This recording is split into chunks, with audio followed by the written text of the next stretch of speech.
નમસ્કાર મિત્રો, હું રાજેશ ભાસ્કર આપ સૌનું યુટ્યુબમાં આપણી આ ચેનલ પર સ્વાગત કરું છું. મિત્રો, આજે આપણે તારીખ 15 જાન્યુઆરી 2025ના કેટલાક મોસ્ટ ઇમ્પોર્ટન્ટ કરંટ અફેર અને અગાઉની પરીક્ષામાં પૂછાયેલા કેટલાક ઇમ્પોર્ટન્ટ પ્રશ્નો વિશે ડિટેલમાં ચર્ચા કરીશું, જે આપને આવનારી પરીક્ષા માટે ખૂબ જ ઉપયોગી સાબિત થશે. તો મિત્રો, આપ આ ચર્ચા સાથે જોડાઈ રહેજો અને વિડીયોને પહેલેથી લઈને છેલ્લે સુધી પૂરેપૂરો જોવાનો આગ્રહ રાખજો. તો ચલો મિત્રો, શરૂ કરીએ. શરૂઆત કરતા પહેલા જણાવી દઉં કે જો તમારે આપણી આ યુટ્યુબ ચેનલને સબસ્ક્રાઇબ કરવાની બાકી હોય તો ચેનલને સબસ્ક્રાઇબ કરજો, નોટિફિકેશન બેલ આઇકોનને પ્રેસ કરીને, અને જો તમને વિડીયો પસંદ આવે તો વિડીયોને લાઈક કરજો, પરંતુ તમારા જેટલા પણ મિત્રો છે એ બધા મિત્રો જોડે આ વિડીયોની લિંકને શેર કરજો. તો શરૂઆત કરીએ. સૌપ્રથમ જોઈશું અગાઉની પરીક્ષામાં પૂછાયેલા સામાન્ય વિજ્ઞાનના પ્રશ્નો, જેના જવાબો તમારે મને કમેન્ટ બોક્સમાં લખીને જણાવવાના છે, અને વિડીયોના લાસ્ટમાં જ્યારે હું તમને આ દરેક પ્રશ્નના જવાબ જણાવું ત્યારે તમારે ચેક કરવાનું છે કે તમે આપેલા પ્રશ્નોના જવાબમાંથી કેટલા પ્રશ્નોના જવાબ સાચા છે, અને જેટલા પણ પ્રશ્નો જવાબ સાચા હોય એનો આંકડો તમારે કમેન્ટમાં લખવાનો છે કે 10માંથી આટલા સાચા છે. ડેલી જીકે ટેસ્ટમાં આપણે રોજ 10 પ્રશ્નો પૂછીએ છીએ, જેમાંથી 5 પ્રશ્નો સામાન્ય વિજ્ઞાનના છે. બાકીના જે 5 પ્રશ્નો છે એ ગુજરાતની કલા, સંસ્કૃતિ અને વારસાના પ્રશ્નો છે. તો તમે તમારા આન્સર આપો નીચે કમેન્ટ બોક્સમાં, અને હું આજના કરંટ અફેરનો પ્રથમ પ્રશ્ન છે એની શરૂઆત કરું છું. આજનો પ્રથમ પ્રશ્ન છે કે તાજેતરમાં ગુજરાતના કયા શહેરમાં દિવ્ય કળા મેળાનું આયોજન કરવામાં આવ્યું છે? તો જવાબ આવશે વડોદરામાં. કઈ જગ્યાએ? વડોદરામાં. તો દિવ્યાંગ જે ઉદ્યોગ સાહસિકો છે, જે કારીગરો છે, એમના જે ઉત્પાદનો છે, એમની જે કારીગરી છે, એનું પ્રદર્શન કરવા માટે વડોદરાના અકોટા સ્ટેડિયમ ખાતે તારીખ 9થી લઈને 19 જાન્યુઆરી 2025 દરમિયાન 23મા નંબરના દિવ્ય કળા મેળા છે એનું આયોજન કરવામાં આવ્યું છે. અને એનું આયોજન કોણે કર્યું છે? તો આપણું સામાજિક ન્યાય અને સશક્તિકરણ મંત્રાલય છે એના દિવ્યાંગ વ્યક્તિઓના સશક્તિકરણ વિભાગ દ્વારા કરવામાં આવ્યું છે. તમને ખબર છે ને, દિવ્યાંગ લોકો માટેનો આંતરરાષ્ટ્રીય દિવસ 3 ડિસેમ્બરે સમગ્ર વિશ્વમાં મનાવવામાં આવે છે. હવે આમાં તમે જોશો તો જમ્મુ કાશ્મીર, ઉત્તર પૂર્વીય રાજ્યો સહિતના દેશના વિવિધ ભાગના કારીગરો હસ્તકલા, હાથવણાટ, ભરતકામ, પેકેજ ફૂડ, આવા તેમના જે અદ્ભુત આકર્ષક ઉત્પાદનોનું પ્રદર્શન કરશે, જે વેચાણ માટે પણ ઉપલબ્ધ રહેશે. અને આ 10 દિવસીય દિવ્ય કળા મેળો છે. સવારે 11 વાગે શરૂ થશે અને રાત્રે 9 વાગ્યા સુધી આપણે તે માણી શકીએ છીએ. સાથે સાથે દેશના પ્રખ્યાત કલાકારો દ્વારા રજૂ કરાયેલા સાંસ્કૃતિક કાર્યક્રમો, દેશના વિવિધ રાજ્યોના પ્રખ્યાત ફૂડ સ્ટોલ આ મેળાના ખાસ આકર્ષણો છે. મેળામાં લોકો માટે ઘણા આકર્ષક સેલ્ફી પોઈન્ટ પણ બનાવવામાં આવ્યા છે. આ મેળામાં આઈઆરકોનના CSR કોર્પોરેટ સોશિયલ રિસ્પોન્સિબિલિટી ફંડમાંથી NDFDC એટલે કે નેશનલ દિવ્યાંગજન ફાઇનાન્સ એન્ડ ડેવલપમેન્ટ કોર્પોરેશન દ્વારા 11 દિવ્યાંગ વ્યક્તિઓને મોટરાઇઝ ટ્રાઇસિકલનું વિતરણ પણ કરવામાં આવ્યું. NDFDCની યોજનાઓ હેઠળ ગુજરાત રાજ્યના દિવ્યાંગ વ્યક્તિઓને 1 કરોડની લોન મંજૂર કરવામાં આવી હતી. કાર્યક્રમ દરમિયાન દિવ્યાંગજનોને ટોકન તરીકે લોન મંજૂર પત્રો છે એ પણ વિતરણ કરવામાં આવ્યા. કેન્દ્ર સરકારે દિવ્યાંગ લોકોની શ્રેણીઓ છે એ 7થી વધારીને 21 કરી છે. ખાસ યાદ રાખજો, સરકારી નોકરીઓની અંદર દિવ્યાંગો માટે જે અનામત હતું એ 3%થી વધારીને 4% કર્યું છે. સરકારી શૈક્ષણિક સંસ્થાઓમાં દિવ્યાંગો માટે અનામત છે એ 3થી વધારીને 5% કર્યું છે. બરાબર છે? જો અનામત છે ને 3થી 5% કર્યું છે. અને તમે જોશો તો અનામત ઇન ધ સેન્સ કે શૈક્ષણિક સંસ્થાઓમાં નોકરીઓ માટે 3થી 4% કર્યું છે. તમને ખબર છે 22મા નંબરનો દિવ્ય કળા મેળો ક્યાં યોજાયો હતો? આ તો 23મા નંબરનો છે. તમને ખબર હોય તો કમેન્ટ બોક્સમાં લખીને જણાવો. દર વર્ષે ઇન્ડિયન આર્મી ડે ક્યારે મનાવવામાં આવે છે? તો આજના દિવસ એટલે કે 15મી જાન્યુઆરીના રોજ. લેફ્ટનન્ટ જનરલ KM કરિયપ્પાએ 1949માં ભારતના છેલ્લા British commander in chief general Francis Butcher પાસેથી ભારતીય સેનાના કમાન્ડર ઇન ચીફનો પદ જે સંભાળવાના પ્રસંગે આર્મી દિવસની ઉજવણી કરવામાં આવે છે. ભારતીય સેનાનું સૂત્ર બહુ સરસ છે, સેવા પરમો ધર્મ. શું છે? સેવા પરમો ધર્મ, સર્વિસ બિફોર સેલ્ફ. તેનું લક્ષ્ય રાષ્ટ્રીય સુરક્ષા, રાષ્ટ્રીય એકતા સુનિશ્ચિત કરવું, દેશને બાહ્ય આક્રમણ અને આંતરિક ખતરાથી બચાવવા, તેની સરહદની અંદરની શાંતિની સલામતી જાળવવી. 2025માં 77મા નંબરનો આર્મી દિવસ છે. તમને ખબર છે ઇન્ડિયન આર્મીના જે ચીફ છે એમનું નામ છે જનરલ ઉપેન્દ્ર દ્વિવેદી. તમારા માટે પ્રશ્ન કે વાઇસ ચીફ કોણ છે? ખબર હોય તો કમેન્ટ બોક્સમાં લખીને જણાવો. ન્યુઝીલેન્ડના બેટ્સમેન માર્ટિન ગુપ્ટિલે આંતરરાષ્ટ્રીય ક્રિકેટમાંથી નિવૃત્તિ લઈ લીધી છે. તો 38 વર્ષના ક્રિકેટર છે. છેલ્લે 2022માં ન્યુઝીલેન્ડ તરફથી રમ્યા હતા. હાલમાં સુપર સ્મેશની સિઝનમાં ઓકલેન્ડ એસિસના સુકાની છે અને તે વિશ્વભરમાં રમાતી T20 લીગ રમવાનું તો ચાલુ જ રાખશે. તેમણે ન્યુઝીલેન્ડ તરફથી 47 ટેસ્ટ રમ્યા હતા. વન ડેમાં 198 મેચ, એમાં 18 સદી અને 39 અડધી સદી ફટકારી. આ ઉપરાંત એમના નામે 122 T20માં 2 સદી અને 20 50 છે. કુલ 3531 રન છે. ગુપ્ટિલની વાત કરીએ તો વન ડેમાં ડેબ્યુમાં સદી ફટકારનાર સૌપ્રથમ કિવી બેટ્સમેન છે. 2015નો જે વર્લ્ડ કપ હતો એમાં એમણે બેવડી સદી ફટકારી હતી અને આવું કરનાર ન્યુઝીલેન્ડનો પ્રથમ પ્લેયર. વેસ્ટ ઇન્ડિઝ સામે વેલિંગ્ટનમાં ક્વાર્ટર ફાઇનલમાં 237 રનની ઇનિંગ એમણે રમી હતી. તો એ પણ યાદ રાખજો. તમને ખબર હોય તો રિસન્ટલી ભારતીય મહિલા ટીમે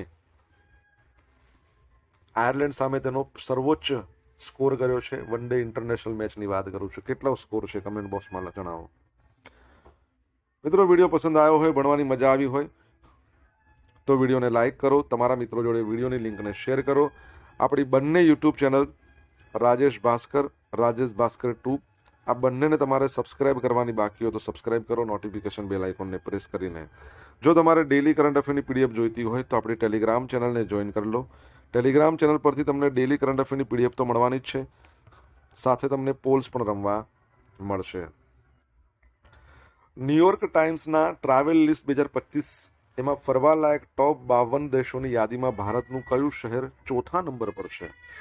શહેરના આવે, સોરી, અહીંયા લખવામાં ભૂલ થઈ છે. ભારતનું કયું રાજ્ય ચોથા નંબર પર છે? તો આસામ છે ને એ ચોથા નંબર પર આવ્યું છે. તો ન્યુયોર્ક ટાઈમ્સના ટ્રાવેલ લિસ્ટ 2025માં ફરવાલાયક ટોપ 52 દેશોની યાદીમાં ભારતના પૂર્વોત્તરનું ખૂબસૂરત રાજ્ય આસામ છે ને સામેલ કરવામાં આવ્યું છે.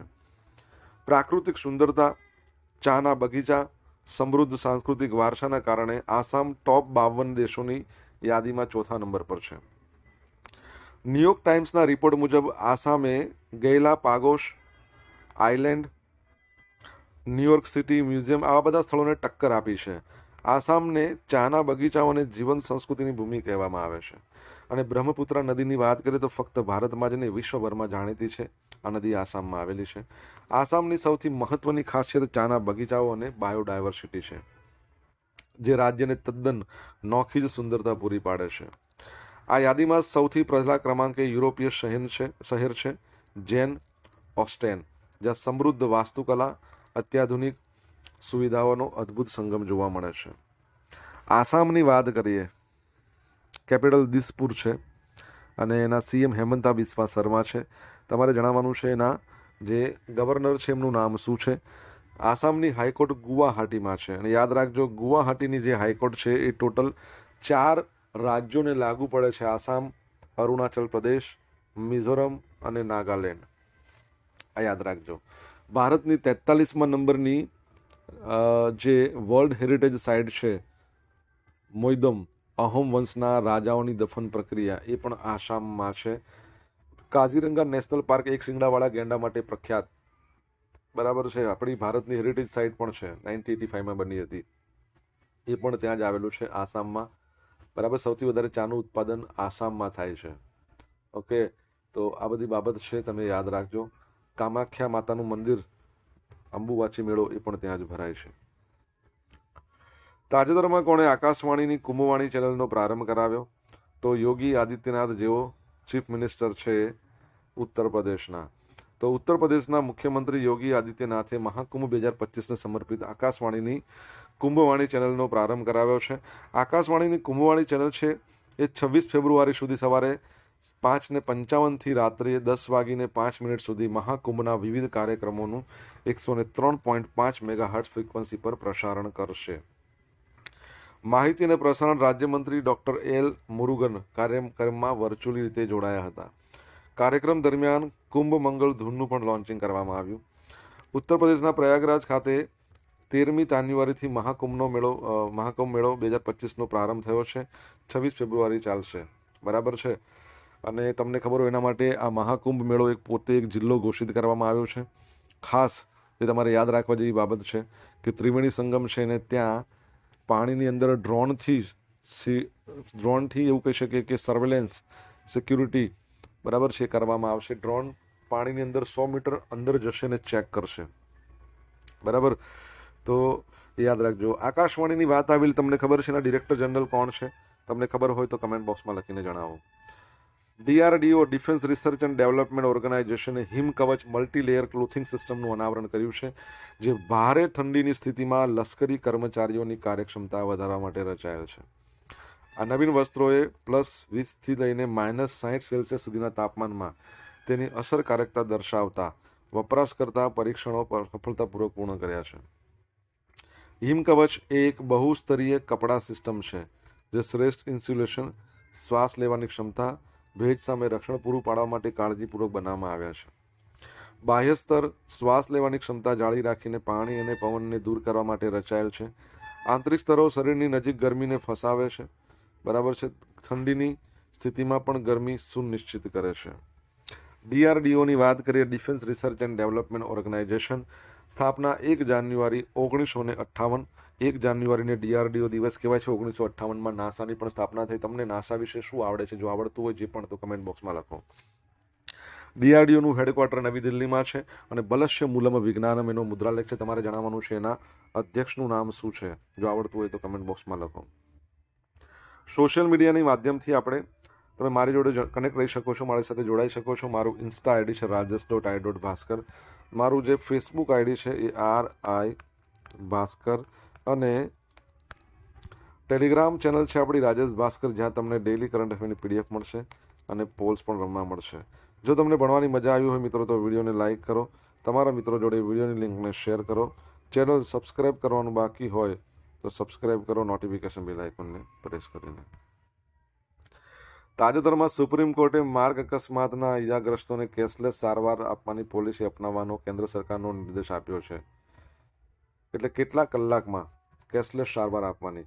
તો જવાબ આવશે 1 કલાક, બરાબર છે. 1 કલાકમાં કેશલેસ સારવાર આપવી પડશે. તો વર્ષ 2024ની વાત કરીએ તો દેશમાં લગભગ 1.80 લાખ લોકો માર્ગ અકસ્માતમાં પોતાનો જીવ ગુમાવ્યો. જનરલી ગણતરી મારીએ તો મહિનામાં 15,000 લોકોએ પોતાનો જીવ ગુમાવ્યો છે, જેમાંથી 30,000 લોકો, 1,80,000માંથી 30,000 લોકોના મોત તો હેલ્મેટ ન પહેરવાને કારણે થયા. તો સુપ્રીમ કોર્ટે શું કર્યું છે કે કડક વલણ દાખવ્યું અને માર્ગ અકસ્માતના જે ઇજાગ્રસ્તોને 1 કલાકમાં કેશલેસ સારવાર આપવાની પોલિસી બનાવવાનો કેન્દ્ર સરકારને નિર્દેશ કર્યો છે. કોર્ટે કાયદાના ઉલ્લેખિત ગોલ્ડન અવર સમયગાળામાં અકસ્માતમાં ઇજાગ્રસ્ત સારવાર આપવા માટે નીતિ બનાવવાની કેન્દ્ર સરકારની હિમાયત કરી. મોટર વાહન અધિનિયમ કલમ 2(12)A એના હેઠળ વ્યાખ્યાયિત કરાયેલ જે ગોલ્ડન અવર, એનો મતલબ શું કે ગંભીર ઈજા બાદ 1 કલાકના સમયગાળામાં તાત્કાલિક સારવાર મળવાથી મૃત્યુના જોખમને ટાળી શકાય છે. બેન્ચે મોટર વાહન અધિનિયમ 1988ની કલમ 162(2) એનો ઉલ્લેખ કર્યો. કેન્દ્ર સરકારને 14 માર્ચ 2025 સુધીમાં આવી પોલિસી રજૂ કરવાનો આદેશ આપ્યો છે. આ ઉપરાંત કોર્ટે પોલિસીની એક કોપી 21 માર્ચ અથવા તો તેની પહેલાં જે આપણું માર્ગ પરિવહન અને રાજમાર્ગ મંત્રાલય છે એના જે સંબંધિત અધિકારીઓ છે એના અફિડેવિટ સાથે રેકોર્ડ પર મૂકવા નિર્દેશ કર્યો છે. આ સાથે કોપીમાં તેના અમલની રીત દર્શાવવી પણ જરૂરી છે.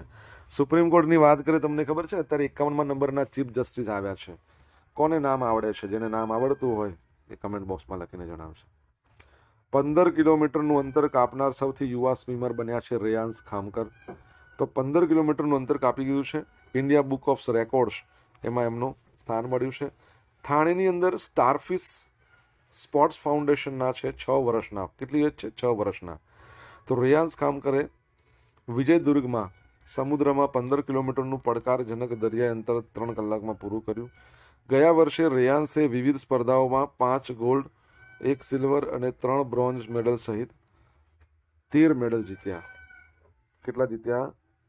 13 મેડલ જીત્યા છે. તમને ખબર હોય તો આપણે ભણ્યા હતા ચેસની અંદર 1555નો યેલો ક્રમાંકે પહોંચનાર સૌથી નાના વિશ્વના ચેસ પ્લેયર કોણ બન્યા હતા? આ ઉપરાંત માઉન્ટ કિલીમાંજારોને પાર કરનાર સૌથી નાની વયના તેગબીર સિંહ, એ પણ યાદ રાખજો.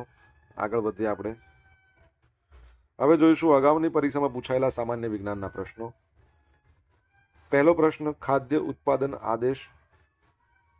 એના અંતર્ગત ખાલી જગ્યાને ઉત્પાદક બનાવતા પહેલા તેને બનાવવા માટેનું લાયસન્સ છે જરૂરી છે. તો શું આવશે? ફળોને. સ્મોકિંગ દ્વારા ખાદ્ય પદાર્થોને ખાલી જગ્યાના સંપર્કમાં રાખીને સૂકવી શકાય છે. ધુમાડાના. એક જટિલ કાર્બનિક પદાર્થ જે ફળોમાં જરૂરી પ્રમાણમાં હોય તો તે જામ, જેલી, ઘટ્ટ બને છે. હેમિસેલ્યુલોઝ. ફળમાંથી બનતી જેલી સેટ ના થવાનું કારણ શું? તો વધુ પડતી ખાંડ હોય તો પણ ના થાય, પેક્ટિનનો અભાવ તો હોય તો પણ, વધુ પડતી ગરમી હોય તો પણ, એટલે આમાંથી ગમે તે હોય તો થાય. આયોડિનયુક્ત મીઠા ઉત્પાદન સમયે કેટલું આયોડિન હોવું જોઈએ? તો 30 ppm. બરાબર છે. હવે મિત્રો જોઈશું અગાઉની પરીક્ષામાં પૂછાયેલા ગુજરાતની કલા, સંસ્કૃતિ અને વારસાના પ્રશ્નો. પહેલો પ્રશ્ન, ભારતના ક્રિકેટના ઓપનિંગ ટેસ્ટ ખેલાડી વિજય મર્ચન્ટની મૂળ અટક શું હતી? તો ઠાકરસિંહ. ગુજરાતના પ્રથમ મહિલા શિક્ષણ મંત્રી કોણ હતા? તો ઇન્દુમતીબેન શેઠ, જે ગુજરાતના પ્રથમ મહિલા મંત્રી પણ કહેવાય છે. ડોક્ટર અમૃતા પટેલનું કયા ક્ષેત્રે વિશિષ્ટ પ્રદાન રહ્યું છે? ડેરી ઉદ્યોગ. ગુજરાતની સૌથી પહેલી સુતરાઉ કાપડની મિલના સ્થાપક કોણ હતા? તો શેઠ રણછોડદાસ છોટાલાલ. ભારતના કાર્યકારી વડાપ્રધાન તરીકે સૌભાગ્ય પ્રાપ્ત કરનાર વડાપ્રધાન ગુલઝારીલાલ નંદા ગુજરાતના કયા વિસ્તારમાંથી ચૂંટાયા હતા? સાબરકાંઠામાંથી. હવે મિત્રો જોઈશું ગઈકાલે પૂછેલા પ્રશ્નો જવાબ. પહેલો પ્રશ્ન છે કે ગુજરાતમાં ઉત્તરાયણ દરમિયાન ઘવાયેલા પશુ પક્ષીઓની સારવાર માટે કયું અભિયાન હાથ ધરવામાં આવે છે? તો કરુણા અભિયાન. મિત્રો ઉત્તરાયણ ચાલી રહી છે, આજે પણ ઉત્તરાયણ છે, વાસી ઉત્તરાયણ, અને તમે બધા ઉત્તરાયણ મનાવતી વખતે કાળજી રાખજો તમારી, તમારા પરિવારની, અને જો પશુ પક્ષીઓ ઘવાતા હોય છે તો એમના માટે કરુણા અભિયાન છે, એના માટે 1962 નંબર છે, એનો ઉપયોગ કરજો. બરાબર, સાવચેતીથી, અને બની શકે તો 2 વ્હીલરનો ઉપયોગ ટાળજો આવવા જવા માટે. તાજેતરમાં, અને યસ, અત્યારે તમને થોડું ડિસ્ટર્બન્સ જોવા મળશે કેમ કે ઉત્તરાયણ ચાલી રહી છે, એટલે ઘણા બધા લોકો ડીજે વગાડતા હોય છે, ને તો એ તમને થોડુંક ડિસ્ટર્બન્સ આવશે, પણ ચલાવી લેજો આજનો દિવસ. તાજેતરમાં કયા સ્થળે ડ્રગ ટ્રાફિકિંગ અને રાષ્ટ્રીય સુરક્ષા વિષય પર પ્રાદેશિક પરિષદ યોજાઈ? તો નવી દિલ્હીમાં. આજે પૂછેલા પ્રશ્નોમાં જવાબ જોઈ લઈએ. પહેલો પ્રશ્ન શું હતો? 22મો દિવ્ય કળા મેળો છે એ ઇન્ડિયા ગેટ નવી દિલ્હી ખાતે યોજાયો. નવી દિલ્હીની અંદર ઇન્ડિયા ગેટ છે ને ત્યાં. સેકન્ડ પ્રશ્ન, આર્મીના વાઇસ ચીફ કોણ છે? લેફ્ટનન્ટ જનરલ NS રાજા સુબ્રમણી. ત્રીજો પ્રશ્ન છે, ભારતની મહિલા ટીમે 370 રન બનાવ્યા, 5 વિકેટે, પોતાનો સર્વોચ્ચ સ્કોર. ચોથો પ્રશ્ન, આસામના ગવર્નર કોણ છે? તો લક્ષ્મણ પ્રસાદ આચાર્ય. 5મા નંબરનો પ્રશ્ન છે, આકાશવાણીના ડિરેક્ટર જનરલનું નામ શું છે? તો મૌસમી ચક્રવર્તી. છઠ્ઠો પ્રશ્ન, DRDOના જે હાલના ચીફ છે, અધ્યક્ષ છે, એમનું નામ શું છે? તો સમીર વી કામત. 7મો પ્રશ્ન, ભારતના હાલના CJI કોણ છે? Chief justice of India. તો જસ્ટિસ સંજીવ ખન્ના. 8મા નંબરનો પ્રશ્ન, અનિશ સરકાર, તમને ખબર હોય તો આપણે ભણ્યા હતા, જેમણે ELO રેટિંગ 1555 પહોંચ્યા હતા. બરાબર છે. ગઈકાલના કરંટ અફેરમાંથી પૂછેલા કેટલાક ઇમ્પોર્ટન્ટ પ્રશ્નો જોઈએ, જેના જવાબો તમારે મને કમેન્ટ બોક્સમાં લખીને જણાવવાના છે. પહેલો પ્રશ્ન, ગુજરાતમાં ક્યાંથી ક્યાં સુધી પ્રાણી કલ્યાણ પખવાડિયાની ઉજવણી કરવામાં આવશે? સેકન્ડ પ્રશ્ન, તાજેતરમાં ભારતીય મહિલા ક્રિકેટ ટીમે કોની સામે પોતાનો શ્રેષ્ઠ વન ડે સ્કોર બનાવ્યો? જવાબ આવડતો હોય તો કમેન્ટ બોક્સમાં લખીને જણાવજો. તો મિત્રો, આ હતા આજના દિવસના કેટલાક મોસ્ટ ઇમ્પોર્ટન્ટ કરંટ અફેર સાથે આપણે જોયું અગાઉની પરીક્ષામાં પૂછાયેલા ઇમ્પોર્ટન્ટ પ્રશ્નોના જવાબો પણ જોયા. આશા રાખું બધાને ભણવાની મજા પડી હશે. મજા પડી હોય તો વિડીયોને લાઇક કરો, તમારા મિત્રો જોડે વિડીયોની લિંકને શેર કરો. આપણી બંને યુટ્યુબ ચેનલ રાજેશ ભાસ્કર 2 બંનેને સબસ્ક્રાઇબ કરો, નોટિફિકેશન બેલ આઇકોનને પ્રેસ કરીને. અને ઉત્તરાયણમાં સાવચેતી રાખજો.